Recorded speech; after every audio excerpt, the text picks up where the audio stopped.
Ayıp deyilmi sizə? Yəni yası reytinqə çevirirsiniz.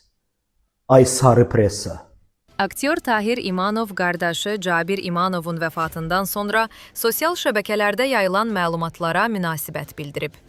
O, yayımladığı video müraciətdə qardaşının ölümündən sonra onun dini mənsubiyyəti ilə bağlı səsləndirilən iddialara cavab verib. Birincisi, bu cür mövzuları qabardan insanlar cəmiyyətin birliyinə zərbə vurur. İkincisi, dinə mənsubiyyət hər kəsin şəxsi işidir. Üçüncüsü və ən vacibi, bu çox böyük günahdır. Çünki siz ölünün arxasınca qeybət edirsiniz, deyə İmanov bildirib. Aktyor həmçinin cənazə mərasimində jurnalistlərə çəkiliş qadağası qoyulması ilə bağlı məsələyə də aydınlıq gətirib. Dedim ki, halallıq vermirik. Bu qədər şişirtməyə nə ehtiyac var? Qəbristanlığa gedəndə bildirdim ki, təkcə kişilər gedəcək. Bu bizim adətimizdir. Amma gördüm ki, bəzi jurnalist xanımlar başlarını bağlayıb yüksəkliyə çıxıblar ki, qəbiri çəksinlər. Bu nə adətdir? Babalarınızın, nənələrinizin dəfni zamanı video çəkilib, ayıbdır. Qeyd edək ki, aktyorun qardaşı Cabir İmanov bir neçə gün əvvəl dünyasını dəyişib. Söz verdiyim kimi keçirik digər mövzulara, əziz dostlar, qardaşlar, bacılar. Cabirin ölümündən sonra bir çox jurnalistlər özünü qəhrəmancasına aparmağa başladılar. Qəhrəmancasına. Çox lazım olmayan bir mövzunu ortalığa atdılar. Onun dinli mənsubiyyətindən və s.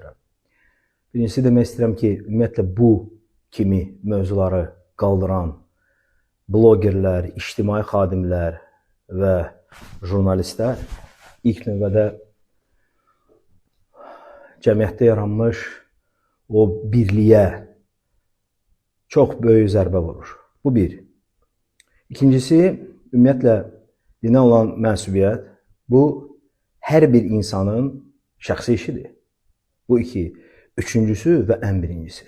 Bu çox böyük günahdır. Çünki siz yenə də ölünün dalınca qeybət edirsiniz. Sonra mən bəzi jurnalistlərə dedim, xahiş elədim ki, bizim bu yas məclislərini çəkməyin. Mən, ailəm, halallıq vermirik. Şişirtdiniz bu məsələni dərd yəni. Qəbirsanlığa daha da gedəndə mən dedim ki, yalnız kişilər gedir. Yəni bu bizim adətimizdir. Biz gözümüzü açıb Azərbaycanda belə görmüşük ki, qəbirsanlığa yalnız kişilər gedir. Xahiş elədim.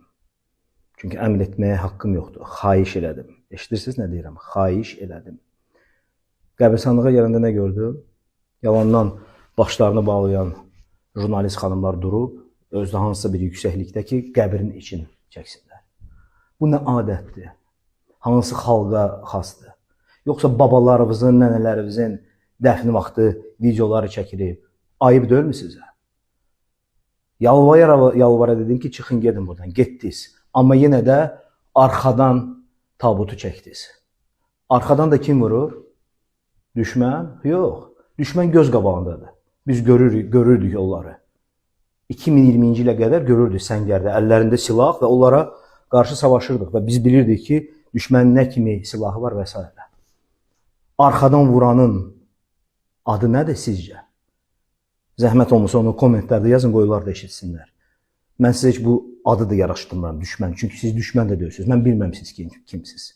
Düşmənin adı bəllidir. Sizin adınız bəlli deyil. Ona görə axirətə kimi mən sizə halallıq verməyəcəm. O videonun yayılmağı ilə və s. Nə bilim, naməlum sehirli adam peyda olundu. Kim peyda olundu orada sehirli adam? Ayıb deyilmi sizə? Yəni yası reytinqə çevirirsiniz. Ay sarı pressa. Savadsız. Söhbət yenə deyirəm, bəzi jurnalistlərdən gedir. Sonra digər bəzi jurnalistlərimiz yenə bizim belə yenə göstərəm adəti öləndən sonra insanı tərifləmək. Cabir İmanov görkəmli, dahi, əvəz olunmaz. Nə oldu sizə birdən-birə?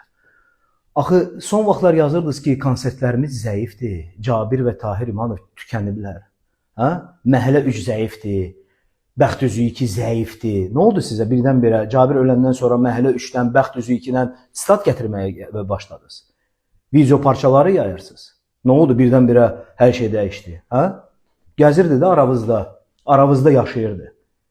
Niyə konsertlərin birinə gəlib konsertdən sonra müsahibə almırdınız Cabirdən? Hə, çünki reytinq vermirdi axı. Reytinq başqa adamlar verir.